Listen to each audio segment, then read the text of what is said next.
ముఖ్యమంత్రి గారి కుమారుడు, మొత్తం ఆయనే ముఖ్యమంత్రిగా వ్యవహరిస్తున్నాడు. జగన్మోహన్ రెడ్డి గారు అంటే తండ్రి శవం అక్కడ ఉండగానే సంతకాల కోసం బయలుదేరాడంట. పిచ్చోడా. జగన్మోహన్ రెడ్డి గారు రాజకీయాల్లోకి వచ్చినప్పుడు నువ్వు అప్పుడే నిక్కర తీసి ప్యాంటేసి ఉంటావు.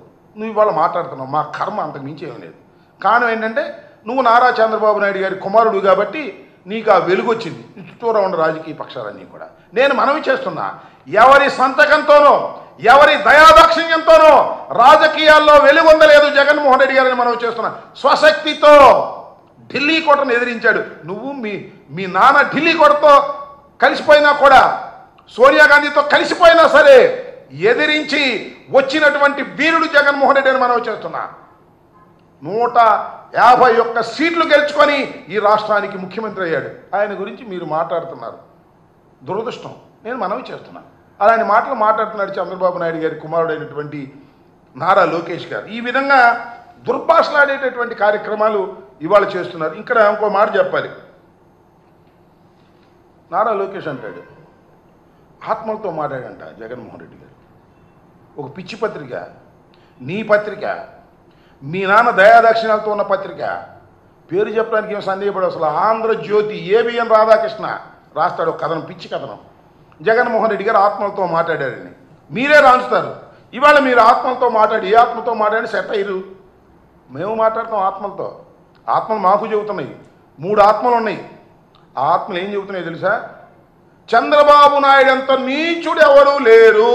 ఒకటి, చంద్రబాబు నాయుడు అంత 420 ఎవరు లేరు. అంటే మీ నాన్నగారు అంత 420 ఎవరు లేరు అని 3 ఆత్మలు ఘోషిస్తున్నాయి. ఆయన ఒక ఆత్మ మీ తాతగారు ఎన్టీ రామారావు గారు, రెండవ ఆత్మ హరికృష్ణ గారు మీ మేనమామ, మీ మామగారి అన్న మేనమామ, ఆయన ఘోషిస్తున్నాడు.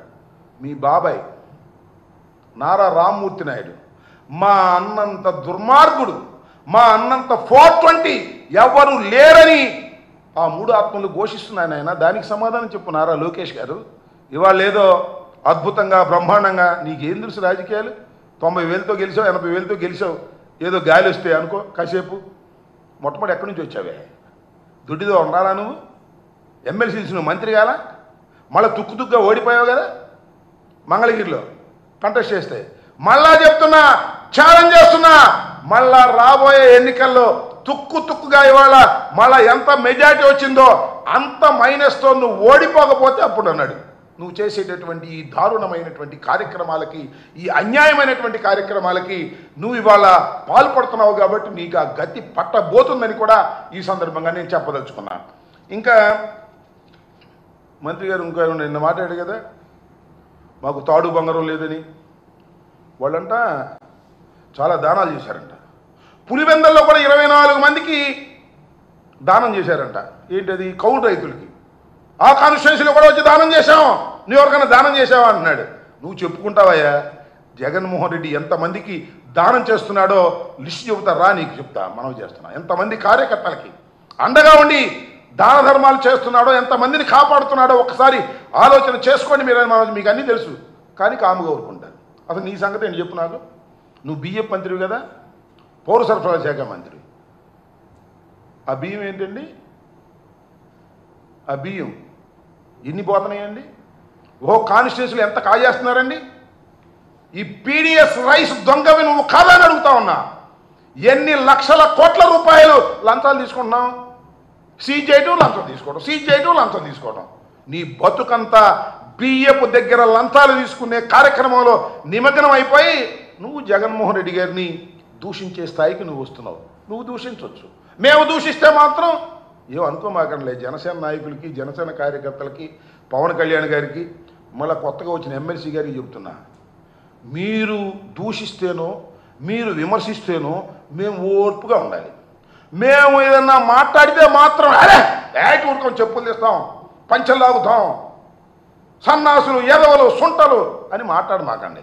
మీరు కాస్త ఓర్పుగా వినండి. మీరు రాబోయే కాలంలో ఏ రకమైన దుస్థితికి మీరు చేరబోతున్నారో నేను చాలా స్పష్టంగా చెప్పదలుచుకున్నా.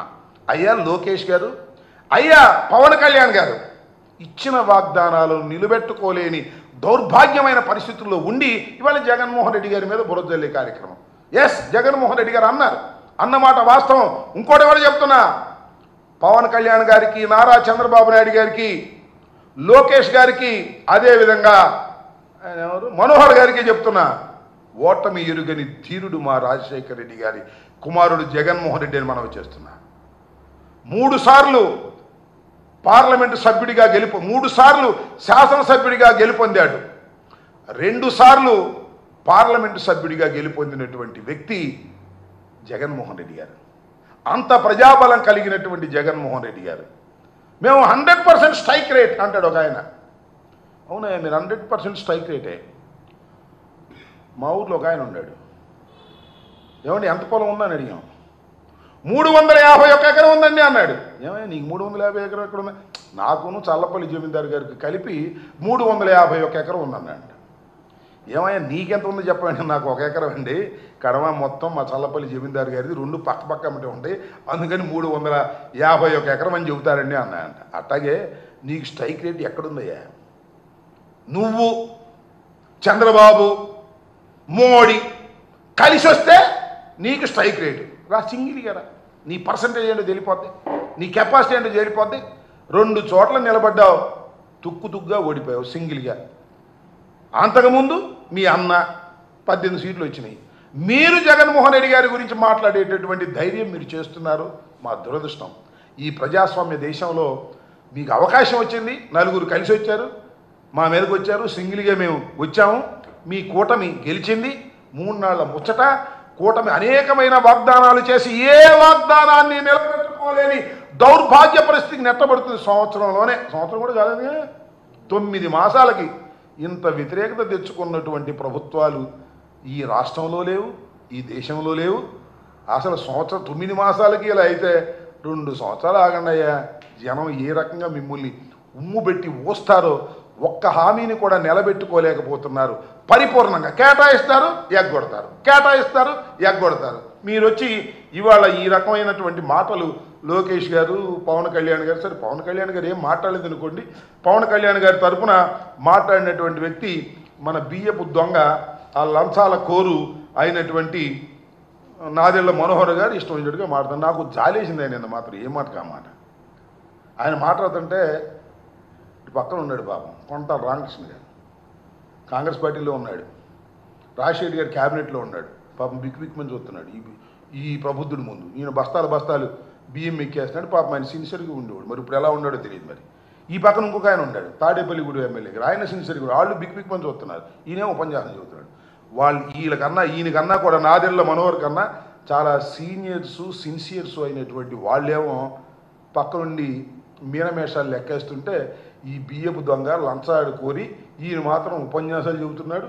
భయంకరమైన ఉపన్యాసాలు, జగన్మోహన్ రెడ్డి గారిని విమర్శించేటటువంటి కార్యక్రమాలు చేస్తున్నారు. ఇది సరైనటువంటి విధానం కాదని ఈ సందర్భంగా చెప్పదలుచుకున్నాను.